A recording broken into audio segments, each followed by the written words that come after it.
ಓಂ ಶಾಂತಿ. ಇಂದಿನ ದಿನಾಂಕ 13/10/2020. ಮಧುರ ಮಕ್ಕಳೇ, ತಂದೆಯು ನಿಮಗೆ ಮನೆಯ ಮಾರ್ಗವನ್ನು ತಿಳಿಸಲು ಬಂದಿದ್ದಾರೆ. ನೀವು ಆತ್ಮ ಅಭಿಮಾನಿಯಾಗಿ ಆಗ ಈ ಮಾರ್ಗವು ಸಹಜವಾಗಿ ಕಾಣುವುದು.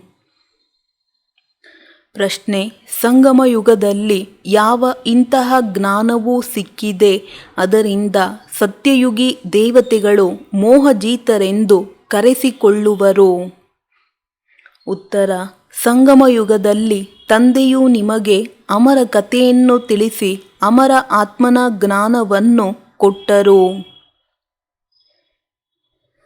ಇದು ಅವಿನಾಶಿ ಮಾಡಲ್ಪಟ್ಟ ನಾಟಕವಾಗಿದೆ. ಪ್ರತಿಯೊಂದು ಆತ್ಮನು ತನ್ನ ಪಾತ್ರವನ್ನು ಅಭಿನಯಿಸುತ್ತದೆ. ಅದು ಒಂದು ಶರೀರವನ್ನು ಬಿಟ್ಟು ಇನ್ನೊಂದನ್ನು ತೆಗೆದುಕೊಳ್ಳುತ್ತದೆ. ಇದರಲ್ಲಿ ಅಳುವ ಮಾತಿಲ್ಲವೆಂಬ ಜ್ಞಾನವು ಸಿಕ್ಕಿತು. ಈ ಜ್ಞಾನದಿಂದಲೇ ಸತ್ಯಯುಗಿ ದೇವತೆಗಳನ್ನು ಮೋಹಜೀತರೆಂದು ಕರೆಯಲಾಗುತ್ತದೆ. ಇದರಲ್ಲಿ ಮೃತ್ಯುವಿನ ಹೆಸರಿರುವುದಿಲ್ಲ. ಖುಷಿಯಿಂದ ಹಳೆಯ ಶರೀರವನ್ನು ಬಿಟ್ಟು ಹೊಸದನ್ನು ತೆಗೆದುಕೊಳ್ಳುತ್ತಾರೆ. ಗೀತೆ: ನಯನಹೀನನಿಗೆ ದಾರಿ ತೋರಿಸು ಪ್ರಭು. ಓಂ ಶಾಂತಿ. ಮಧುರಾತಿ ಮಧುರ ಆತ್ಮಿಕ ಮಕ್ಕಳ ಪ್ರತಿ ಆತ್ಮಿಕ ತಂದೆಯು ತಿಳಿಸುತ್ತಾರೆ, ಮಾರ್ಗವನ್ನಂತೂ ತೋರಿಸುತ್ತೇನೆ, ಆದರೆ ಮೊದಲು ತನ್ನನ್ನು ಆತ್ಮನಿಶ್ಚಯ ಮಾಡಿಕೊಂಡು ಕುಳಿತುಕೊಳ್ಳಿ.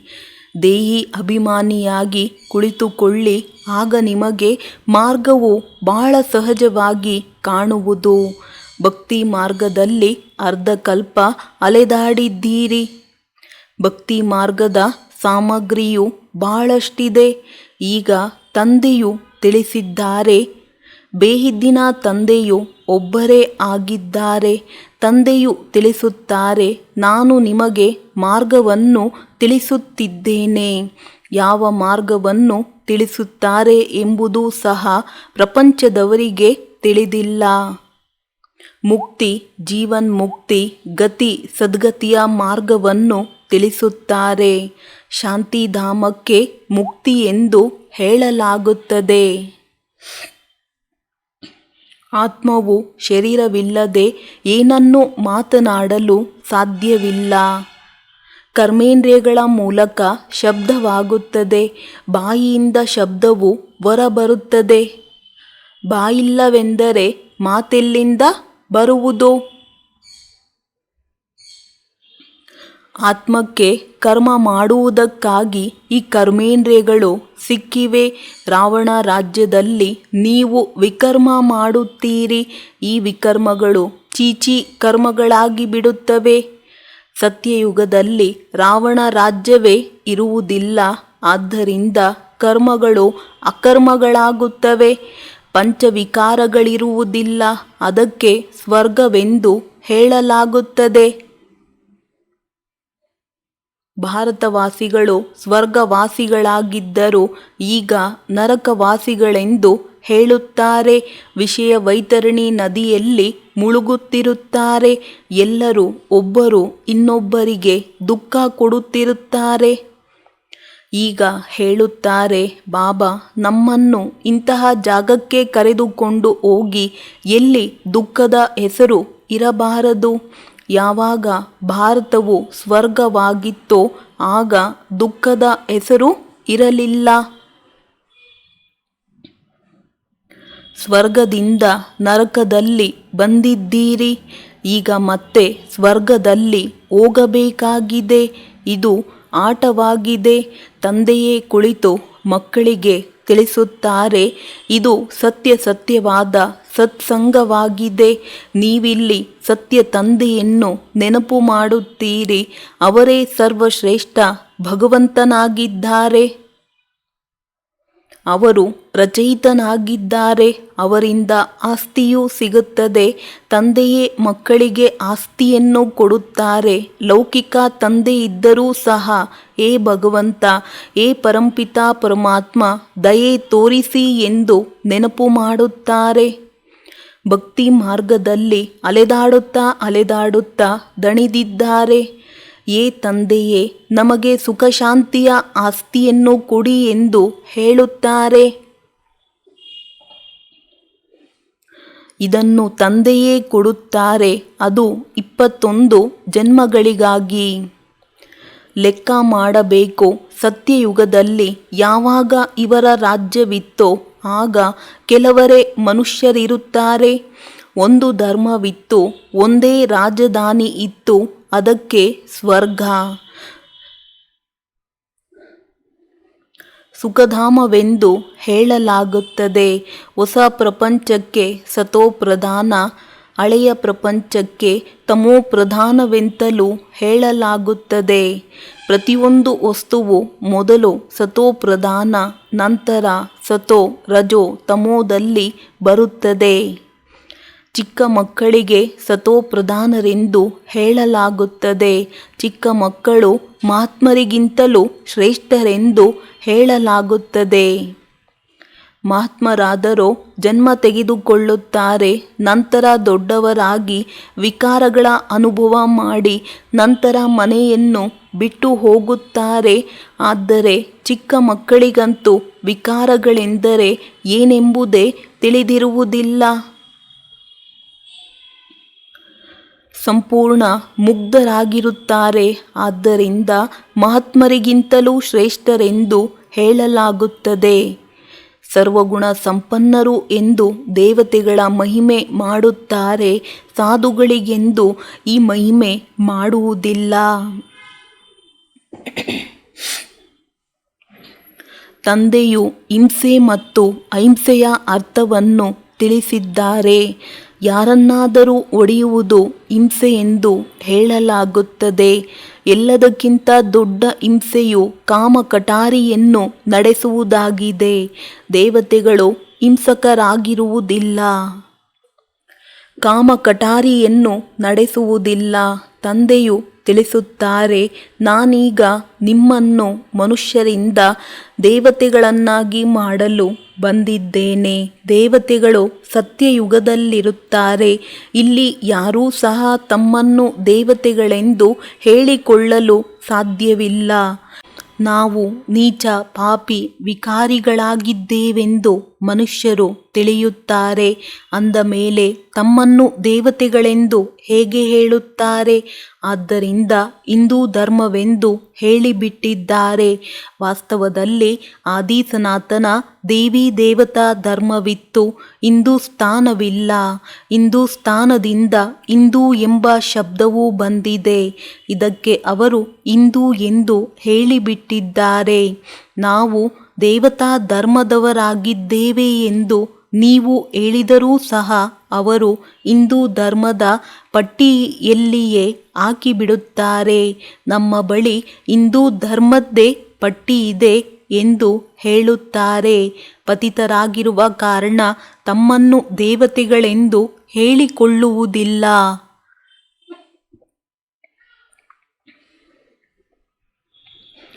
ನೀವೀಗ ತಿಳಿದುಕೊಂಡಿದ್ದೀರಿ, ನಾವು ಪೂಜ್ಯ ದೇವತೆಗಳಾಗಿದ್ದೆವು, ಈಗ ಪೂಜಾರಿಗಳಾಗಿದ್ದೇವೆ.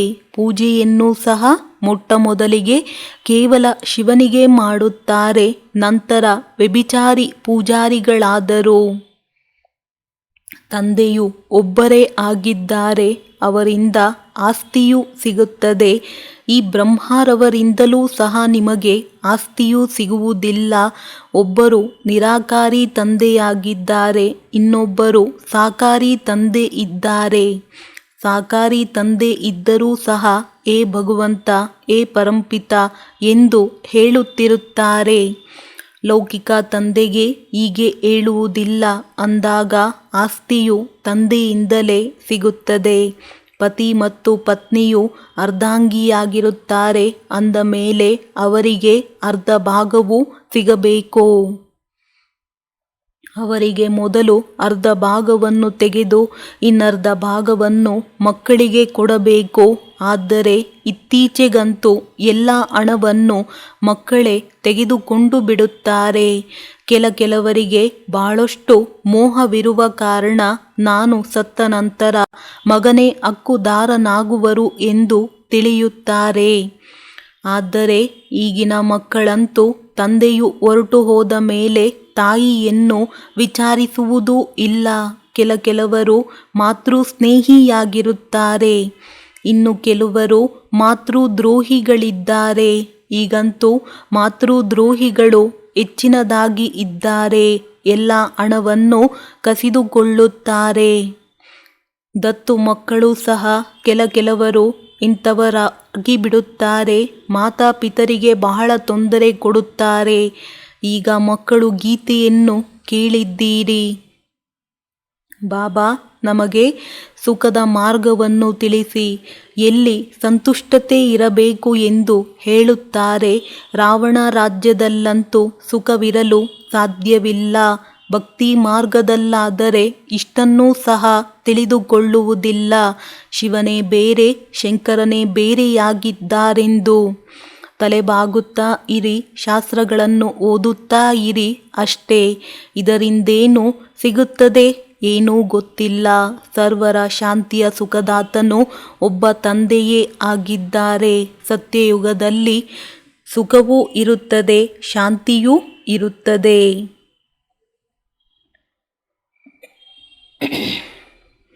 ಭಾರತದಲ್ಲಿ ಸುಖ ಶಾಂತಿ ಇತ್ತು, ಈಗ ಇಲ್ಲ. ಆದರೆ ಭಕ್ತಿ ಮಾಡುತ್ತಾ ಅಲ್ಲಿ ಇಲ್ಲಿ ಅಲೆದಾಡುತ್ತಿರುತ್ತಾರೆ. ನೀವೀಗ ತಿಳಿದುಕೊಂಡಿದ್ದೀರಿ, ಶಾಂತಿಧಾಮ ಸುಖಧಾಮದಲ್ಲಿ ಕರೆದುಕೊಂಡು ಹೋಗುವವರು ಒಬ್ಬ ತಂದೆಯೇ ಆಗಿದ್ದಾರೆ. ಬಾಬಾ ನಾವು ತಮ್ಮನ್ನೇ ನೆನಪು ಮಾಡುತ್ತೇವೆ, ತಮ್ಮಿಂದಲೇ ಆಸ್ತಿಯನ್ನು ಪಡೆಯುತ್ತೇವೆ.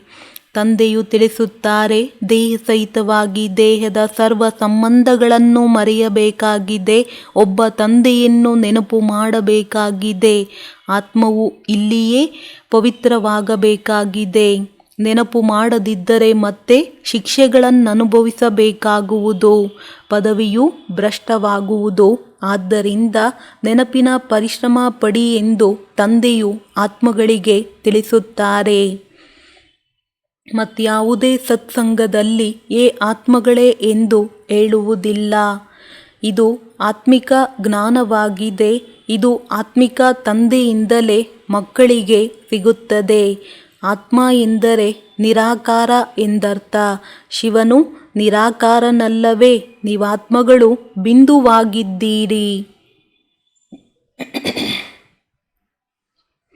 ಅತಿ ಚಿಕ್ಕ ಬಿಂದು. ಅದನ್ನು ದಿವ್ಯ ದೃಷ್ಟಿಯ ವಿನಃ ಯಾರೂ ನೋಡಲು ಸಾಧ್ಯವಿಲ್ಲ. ದಿವ್ಯ ದೃಷ್ಟಿಯನ್ನು ತಂದೆಯೇ ಕೊಡುತ್ತಾರೆ. ಭಕ್ತರು ಕುಳಿತು ಹನುಮಂತ, ಗಣೇಶ ಮೊದಲಾದವರ ಪೂಜೆ ಮಾಡುತ್ತಾರೆ. ಅಂದ ಮೇಲೆ ಈಗ ಅವರ ಸಾಕ್ಷಾತ್ಕಾರ ಹೇಗಾಗುವುದು? ಆದ್ದರಿಂದ ದಿವ್ಯ ದೃಷ್ಟಿಯ ದಾತನು ನಾನೇ ಆಗಿದ್ದೇನೆ. ಯಾರು ಬಹಳ ಭಕ್ತಿ ಮಾಡುವರೋ ಅವರಿಗೆ ನಾನೇ ಸಾಕ್ಷಾತ್ಕಾರ ಮಾಡಿಸುತ್ತೇನೆಂದು ತಂದೆಯು ತಿಳಿಸುತ್ತಾರೆ. ಆದರೆ ಇದರಿಂದ ಲಾಭವೇನೂ ಇಲ್ಲ, ಕೇವಲ ಖುಷಿಯಾಗಿ ಬಿಡುತ್ತಾರೆ. ಮತ್ತೆ ಪಾಪಗಳನ್ನು ಮಾಡುತ್ತಾರೆ, ಸಿಗುವುದೇನೂ ಇಲ್ಲ. ವಿದ್ಯಾಭ್ಯಾಸವಿಲ್ಲದೆ ಏನೂ ಆಗಲು ಸಾಧ್ಯವಿಲ್ಲ. ದೇವತೆಗಳು ಸರ್ವಗುಣ ಸಂಪನ್ನರಾಗಿದ್ದಾರೆ. ನೀವು ಸಹ ಅದೇ ರೀತಿಯಾಗಿರಿ. ಉಳಿದಂತೆ ಅದೆಲ್ಲವೂ ಭಕ್ತಿ ಮಾರ್ಗದ ಸಾಕ್ಷಾತ್ಕಾರವಾಗಿದೆ. ನೀವಂತೂ ನಿಜವಾಗಿಯೂ ಕೃಷ್ಣನೊಂದಿಗೆ ತೂಗುವಿರಿ. ಸ್ವರ್ಗದಲ್ಲಿ ಅವರ ಜೊತೆ ಇರುವಿರಿ. ಅದು ಈಗಿನ ವಿದ್ಯೆಯ ಮೇಲೆ ಆಧಾರಿತವಾಗಿದೆ. ಎಷ್ಟು ಶ್ರೀಮತದನುಸಾರ ನಡೆಯುವಿರೋ ಅಷ್ಟು ಶ್ರೇಷ್ಠ ಪದವಿಯನ್ನು ಪಡೆಯುವಿರಿ. ಶ್ರೀಮತವು ಭಗವಂತನದೆಂದು ಗಾಯನವಿದೆ, ಕೃಷ್ಣನ ಶ್ರೀಮತವೆಂದು ಹೇಳುವುದಿಲ್ಲ. ಪರಂಪಿತ ಪರಮಾತ್ಮನ ಶ್ರೀಮತದಿಂದ ಕೃಷ್ಣನ ಆತ್ಮವು ಈ ಪದವಿಯನ್ನು ಪಡೆದಿದೆ. ನೀವಾತ್ಮಗಳೂ ಸಹ ದೇವತಾ ಧರ್ಮದಲ್ಲಿದ್ದೀರಿ, ಅರ್ಥಾತ್ ಕೃಷ್ಣನ ಮನೆತನದಲ್ಲಿದ್ದೀರಿ. ರಾಧೆ ಕೃಷ್ಣರ ಪರಸ್ಪರ ಸಂಬಂಧವೇನಾಗಿತ್ತು ಎಂಬುದನ್ನು ಭಾರತವಾಸಿಗಳೇ ತಿಳಿದುಕೊಂಡಿಲ್ಲ. ಇಬ್ಬರು ಬೇರೆ ಬೇರೆ ರಾಜಧಾನಿಯವರಾಗಿದ್ದರು. ಮತ್ತೆ ಸ್ವಯಂವರದ ನಂತರ ಲಕ್ಷ್ಮೀ ನಾರಾಯಣರಾಗುತ್ತಾರೆ. ಇವೆಲ್ಲ ಮಾತುಗಳನ್ನು ತಂದೆಯೇ ಬಂದು ತಿಳಿಸುತ್ತಾರೆ. ನೀವೀಗ ಸ್ವರ್ಗದ ರಾಜಕುಮಾರ ರಾಜಕುಮಾರಿಯರಾಗಲು ಓದುತ್ತೀರಿ. ರಾಜಕುಮಾರ ರಾಜಕುಮಾರಿಯರಿಗೆ ಸ್ವಯಂವರವಾದ ಮೇಲೆ ಹೆಸರು ಬದಲಾಗುತ್ತದೆ.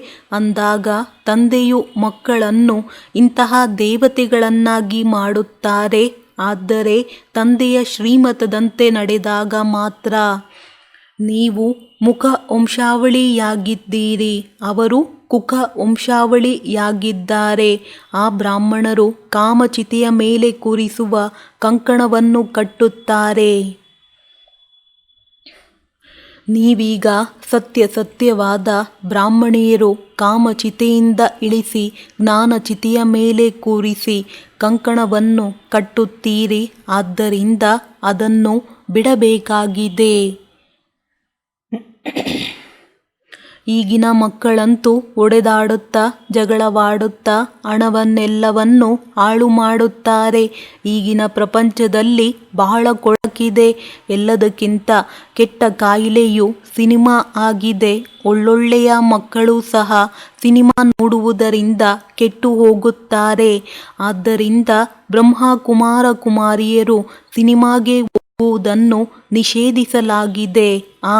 ಯಾರು ಶಕ್ತಿಶಾಲಿಗಳಿದ್ದಾರೆಯೋ ಅವರಿಗೆ ತಂದೆಯು ಹೇಳುತ್ತಾರೆ, ಅಲ್ಲಿಯೂ ಸಹ ನೀವು ಸರ್ವಿಸ್ ಮಾಡಿ. ಅವರಿಗೂ ತಿಳಿಸಿ, ನಿಮ್ಮದು ಇದು ಹದ್ದಿನ ಸಿನಿಮಾ ಆಗಿದೆ. ಒಂದು ಬೇಹಿದ್ದಿನ ಸಿನಿಮಾ ಕೂಡ ಇದೆ. ಬೇಹಿದ್ದಿನ ಸಿನಿಮಾದಿಂದಲೇ ಮತ್ತೆ ಈ ಹದ್ದಿನ ಸುಳ್ಳು ಸಿನಿಮಾಗಳು ಬಂದಿದೆ. ಈಗ ನೀವು ಮಕ್ಕಳಿಗೆ ತಂದೆಯೂ ತಿಳಿಸಿದ್ದಾರೆ, ಮೂಲವತನದಲ್ಲಿ ಎಲ್ಲ ಆತ್ಮಗಳಿರುತ್ತಾರೆ. ನಂತರ ಮಧ್ಯದಲ್ಲಿ ಸೂಕ್ಷ್ಮ ವತನವಿದೆ. ಇದು ಸಾಕಾರ ವತನವಾಗಿದೆ. ಆಟವೆಲ್ಲವೂ ಇಲ್ಲಿಯೇ ನಡೆಯುತ್ತದೆ. ಈ ಚಕ್ರವು ಸುತ್ತುತ್ತಲೇ ಇರುತ್ತದೆ. ನೀವು ಬ್ರಾಹ್ಮಣ ಮಕ್ಕಳೇ ಸ್ವದರ್ಶನ ಚಕ್ರಧಾರಿಗಳಾಗಬೇಕಾಗಿದೆ, ದೇವತೆಗಳಲ್ಲ. ಆದರೆ ಬ್ರಾಹ್ಮಣರಿಗೆ ಈ ಅಲಂಕಾರಗಳನ್ನು ತೋರಿಸುವುದಿಲ್ಲ, ಏಕೆಂದರೆ ಇನ್ನೂ ಪುರುಷಾರ್ಥಿಗಳಾಗಿದ್ದೀರಿ. ಇಂದು ಚೆನ್ನಾಗಿ ನಡೆಯುತ್ತಿದ್ದವರು ನಾಳೆ ಕೆಳಗೆ ಬೀಳುತ್ತಾರೆ. ಆದ್ದರಿಂದ ಅಲಂಕಾರಗಳನ್ನು ದೇವತೆಗಳಿಗೆ ತೋರಿಸಲಾಗುತ್ತದೆ. ಸ್ವದರ್ಶನ ಚಕ್ರದಿಂದ ಅಕಾಸುರ ಬಕಾಸುರನನ್ನು ಕೊಂದನೆಂದು ಕೃಷ್ಣನಿಗೆ ತೋರಿಸುತ್ತಾರೆ. ಆದರೆ ಕೃಷ್ಣನನ್ನು ಅಹಿಂಸಾ ಪರಮೋಧರ್ಮಿ ಎಂದು ಹೇಳಲಾಗುತ್ತದೆ. ಅಂದ ಮೇಲೆ ಹಿಂಸೆಯನ್ನು ಹೇಗೆ ಮಾಡುವರು? ಇದೆಲ್ಲವೂ ಭಕ್ತಿ ಮಾರ್ಗದ ಸಾಮಗ್ರಿಯಾಗಿದೆ. ಎಲ್ಲಿಯೇ ಹೋದರೂ ಸಹ ಶಿವಲಿಂಗವೇ ಇರುವುದು. ಕೇವಲ ಅನೇಕ ಹೆಸರುಗಳನ್ನಿಟ್ಟು ಬಿಟ್ಟಿದ್ದಾರೆ. ಮಣ್ಣಿನಿಂದ ಎಷ್ಟೊಂದು ದೇವಿಯರನ್ನು ಮಾಡುತ್ತಾರೆ, ಶೃಂಗಾರ ಮಾಡುತ್ತಾರೆ, ಸಾವಿರಾರು ರೂಪಾಯಿಗಳನ್ನು ಖರ್ಚು ಮಾಡುತ್ತಾರೆ, ಉತ್ಪತ್ತಿ ಮಾಡಿ, ಪಾಲನೆ ಮಾಡಿ, ಪೂಜನೆ ಮಾಡಿ, ನಂತರ ಹೋಗಿ ನೀರಿನಲ್ಲಿ ಮುಳುಗಿಸುತ್ತಾರೆ. ಈ ಗೊಂಬೆಗಳ ಪೂಜೆಗಾಗಿ ಎಷ್ಟೊಂದು ಖರ್ಚು ಮಾಡುತ್ತಾರೆ, ಆದರೆ ಸಿಗುವುದೇನೂ ಇಲ್ಲ. ಇದೆಲ್ಲವೂ ಹಣವನ್ನು ಹಾಳು ಮಾಡುವ ಭಕ್ತಿಯಾಗಿದೆ. ಏಣಿಯನ್ನು ಇಳಿಯುತ್ತಲೇ ಬಂದಿದ್ದಾರೆ. ತಂದೆಯು ಬರುತ್ತಾರೆಂದರೆ ಎಲ್ಲರ ಏರುವ ಕಲೆಯಾಗುತ್ತದೆ. ಎಲ್ಲರನ್ನೂ ಶಾಂತಿಧಾಮ ಸುಖಧಾಮದಲ್ಲಿ ಕರೆದುಕೊಂಡು ಹೋಗುತ್ತಾರೆ. ಹಣವನ್ನು ಹಾಳು ಮಾಡುವ ಮಾತೇ ಇಲ್ಲ. ಮತ್ತೆ ಭಕ್ತಿ ಮಾರ್ಗದಲ್ಲಿ ನೀವು ಹಣವನ್ನು ಹಾಳು ಮಾಡುತ್ತಾ ಬಡವರಾಗಿ ಬಿಟ್ಟಿದ್ದೀರಿ. ಸಾಹುಕಾರರು ಬಡವರಾಗುವ ಕಥೆಯನ್ನು ತಂದೆಯು ತಿಳಿಸುತ್ತಾರೆ.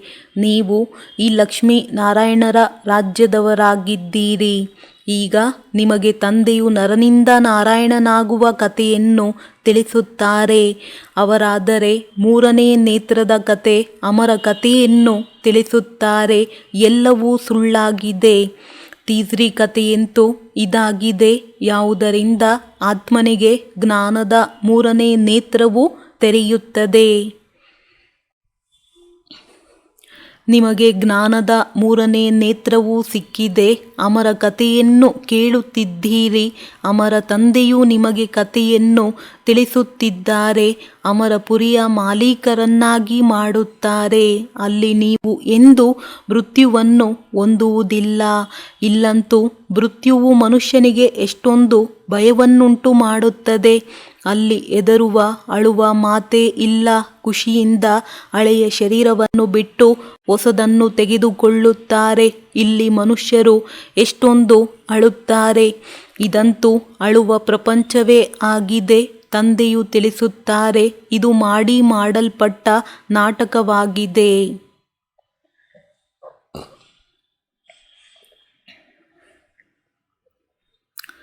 ಪ್ರತಿಯೊಬ್ಬರದು ತಮ್ಮದೇ ಆದ ಪಾತ್ರವನ್ನಭಿನಯಿಸುತ್ತಿದ್ದಾರೆ. ಈ ದೇವತೆಗಳು ಮೋಹಜೀತರಿದ್ದಾರಲ್ಲವೇ? ಇಲ್ಲಂತೂ ಪ್ರಪಂಚದಲ್ಲಿ ಅನೇಕ ಗುರುಗಳಿದ್ದಾರೆ. ಅವರಿಂದ ಅನೇಕ ಮತಗಳು ಸಿಗುತ್ತವೆ. ಪ್ರತಿಯೊಬ್ಬರ ಮತವು ಬೇರೆ ಬೇರೆಯಾಗಿದೆ. ಒಬ್ಬರು ಸಂತೋಷಿ ದೇವಿಯೂ ಇದ್ದಾರೆ. ಅವರಿಗೆ ಪೂಜೆಯೂ ನಡೆಯುತ್ತದೆ. ವಾಸ್ತವದಲ್ಲಿ ಸಂತೋಷ ದೇವಿಯರಂತೂ ಸತ್ಯಯುಗದಲ್ಲಿರುತ್ತಾರೆ. ಇಲ್ಲಿರಲು ಹೇಗೆ ಸಾಧ್ಯ? ಸತ್ಯಯುಗದಲ್ಲಿ ದೇವತೆಗಳು ಸದಾ ಸಂತುಷ್ಟರಾಗಿರುತ್ತಾರೆ. ಇಲ್ಲಂತೂ ಯಾವುದಾದರೊಂದು ಆಸೆ ಇರುತ್ತದೆ. ಅಲ್ಲಿ ಆಸೆ ಇರುವುದಿಲ್ಲ. ತಂದೆಯು ಎಲ್ಲರನ್ನೂ ಸಂತುಷ್ಟಪಡಿಸುತ್ತಾರೆ. ನೀವು ಪದಮಾಪತಿಗಳಾಗುತ್ತೀರಿ. ಯಾವುದೇ ಪ್ರಾಪ್ತಿಗಾಗಿ ಚಿಂತೆ ಮಾಡಲು ಅಲ್ಲಿ ಅಪ್ರಾಪ್ತ ವಸ್ತು ಯಾವುದೂ ಇರುವುದಿಲ್ಲ. ಅಲ್ಲಿ ಚಿಂತೆಯೇ ಇರುವುದಿಲ್ಲ. ತಂದೆಯು ತಿಳಿಸುತ್ತಾರೆ, ಸರ್ವರ ಸದ್ಗತಿದಾತನು ನಾನೇ ಆಗಿದ್ದೇನೆ. ನೀವು ಮಕ್ಕಳಿಗೆ 21 ಜನ್ಮಗಳಿಗಾಗಿ ಖುಷಿಯನ್ನು ಕೊಡುತ್ತೇನೆ. ಇಂತಹ ತಂದೆಯನ್ನು ನೆನಪು ಮಾಡಬೇಕು. ನೆನಪಿನಿಂದಲೇ ನಿಮ್ಮ ಪಾಪಗಳು ಭಸ್ಮವಾಗುತ್ತದೆ ಮತ್ತು ನೀವು ಸತೋಪ್ರಧಾನರಾಗಿ ಬಿಡುತ್ತೀರಿ. ಇವು ತಿಳಿದುಕೊಳ್ಳುವ ಮಾತುಗಳಾಗಿವೆ. ಅನ್ಯರಿಗೆ ಎಷ್ಟು ಹೆಚ್ಚು ತಿಳಿಸುವಿರೋ ಅಷ್ಟು ಪ್ರಜೆಗಳಾಗುತ್ತಾ ಹೋಗುವರು ಮತ್ತು ಶ್ರೇಷ್ಠ ಪದವಿಯನ್ನು ಪಡೆಯುತ್ತೀರಿ. ಇದು ಯಾವುದೇ ಸಾಧು ಸನ್ಯಾಸಿಗಳ ಕಥೆಯಲ್ಲ. ಭಗವಂತನೇ ಕುಳಿತು ಇವರ ಮೂಲಕ ತಿಳಿಸುತ್ತಾರೆ. ನೀವೀಗ ಸಂತುಷ್ಟ ದೇವತೆಗಳಾಗುತ್ತಿದ್ದೀರಿ. ನೀವೀಗ ಸದಾ ಪವಿತ್ರರಾಗಿರುವ ವ್ರತವನ್ನಿಡಬೇಕು. ಏಕೆಂದರೆ ಪಾವನ ಪ್ರಪಂಚದಲ್ಲಿ ಹೋಗಬೇಕಾಗಿದೆ. ಆದ್ದರಿಂದ ಪತಿತರಾಗಬಾರದು. ಮನುಷ್ಯರಂತೂ ಪುನಃ ಅನೇಕ ಪ್ರಕಾರದ ವ್ರತವನ್ನಿಡುತ್ತಾರೆ. ಒಳ್ಳೆಯದು. ಮಧುರಾತಿ ಮಧುರ ಅಗಲಿ ಹೋಗಿ ಮರಳಿ ಸಿಕ್ಕಿರುವ ಮಕ್ಕಳ ಪ್ರತಿ ಮಾತ್ಪಿತಾ ಬಾಪ್ ದಾದಾರವರ ನೆನಪು, ಪ್ರೀತಿ ಹಾಗೂ ಸುಪ್ರಭಾತ. ಆತ್ಮಿಕ ಮಕ್ಕಳಿಗೆ ಆತ್ಮಿಕ ತಂದೆಯ ನಮಸ್ತೆ. ಧಾರಣೆಗಾಗಿ ಮುಖ್ಯ ಸಾರ. ಒಬ್ಬ ತಂದೆಯ ಮತದಂತೆ ನಡೆದು ಸದಾ ಸಂತುಷ್ಟರಾಗಿ ಸಂತೋಷಿ ದೇವಿಯಾಗಬೇಕಾಗಿದೆ. ಇಲ್ಲಿ ಯಾವುದೇ ಆಸೆಗಳನ್ನಿಟ್ಟುಕೊಳ್ಳಬಾರದು. ತಂದೆಯಿಂದ ಸರ್ವ ಪ್ರಾಪ್ತಿಗಳನ್ನು ಮಾಡಿಕೊಂಡು ಪದಮಾಪತಿಗಳಾಗಬೇಕಾಗಿದೆ. ಎಲ್ಲದಕ್ಕಿಂತ ಕೊಳಕಾಗಿ ಮಾಡುವಂಥದ್ದು ಬಯೋಸ್ಕೋಪ್ ಸಿನಿಮಾ ಆಗಿದೆ. ನಿಮಗೆ ಸಿನಿಮಾ ನೋಡಲು ಅನುಮತಿ ಇಲ್ಲ. ನೀವು ಸಾಹಸವಂತರಾಗಿದ್ದೀರಿ ಅಂದಾಗ ಹದ್ದಿನ ಮತ್ತು ಬೇಹಿದ್ದಿನ ಸಿನಿಮಾದ ರಹಸ್ಯವನ್ನು ತಿಳಿದು ಅನ್ಯರಿಗೂ ತಿಳಿಸಬೇಕಾಗಿದೆ. ಸರ್ವಿಸ್ ಮಾಡಬೇಕಾಗಿದೆ. ವರದಾನ. ಫುಲ್ ಸ್ಟಾಪ್ನ ಸ್ಟೇಜ್ ಮುಖಾಂತರ ಪ್ರಕೃತಿಯ ಏರುಪೇರನ್ನು ಸ್ಟಾಪ್ ಮಾಡುವಂತಹ ಪ್ರಕೃತಿಪತಿ ಭವ. ವರ್ತಮಾನ ಸಮಯ ಏರುಪೇರು ಹೆಚ್ಚುವ ಸಮಯವಾಗಿದೆ. ಅಂತಿಮ ಪರೀಕ್ಷೆಯಲ್ಲಿ ಒಂದು ಕಡೆ ಪ್ರಕೃತಿ ಮತ್ತು ಇನ್ನೊಂದು ಕಡೆ 5 ವಿಕಾರಗಳ ವಿಕರಾಳ ರೂಪವಿರುವುದು. ತಮೋಗುಣಿ ಆತ್ಮಗಳ ಯುದ್ಧ ಮತ್ತು ಹಳೆಯ ಸಂಸ್ಕಾರದ ಯುದ್ಧ ಎಲ್ಲವೂ ಅಂತಿಮ ಸಮಯದಲ್ಲಿ ತಮ್ಮ ಅವಕಾಶವನ್ನು ತೆಗೆದುಕೊಳ್ಳುತ್ತವೆ. ಅಂತಹ ಸಮಯದಲ್ಲಿ ಸಮಾವೇಶ ಮಾಡಿಕೊಳ್ಳುವ ಶಕ್ತಿಯ ಮುಖಾಂತರ ಈಗೀಗ ಸಾಕಾರಿ, ಈಗೀಗ ಆಕಾರಿ ಮತ್ತು ಈಗೀಗ ನಿರಾಕಾರಿ ಸ್ಥಿತಿಯಲ್ಲಿ ಸ್ಥಿತರಾಗುವ ಅಭ್ಯಾಸದ ಅವಶ್ಯಕತೆ ಇದೆ. ನೋಡುತ್ತಿದ್ದರೂ ನೋಡದಂತೆ, ಕೇಳುತ್ತಿದ್ದರೂ ಕೇಳದಂತೆ ಇರಬೇಕು. ಯಾವಾಗ ಈ ರೀತಿ ಫುಲ್ ಸ್ಟಾಪ್ನ ಸ್ಟೇಜ್ ಇರಬೇಕು, ಆಗ ಪ್ರಕೃತಿಪತಿ ಆಗಿ ಪ್ರಕೃತಿಯ ಏರುಪೇರನ್ನು ಸ್ಟಾಪ್ ಮಾಡಲು ಸಾಧ್ಯ. ಸ್ಲೋಗನ್: ನಿರ್ವಿಘ್ನ ರಾಜ್ಯ ಅಧಿಕಾರಿಯಾಗಬೇಕಾದರೆ ನಿರ್ವಿಘ್ನ ಸೇವಾದಾರಿಗಳಾಗಿ. ಓಂ ಶಾಂತಿ.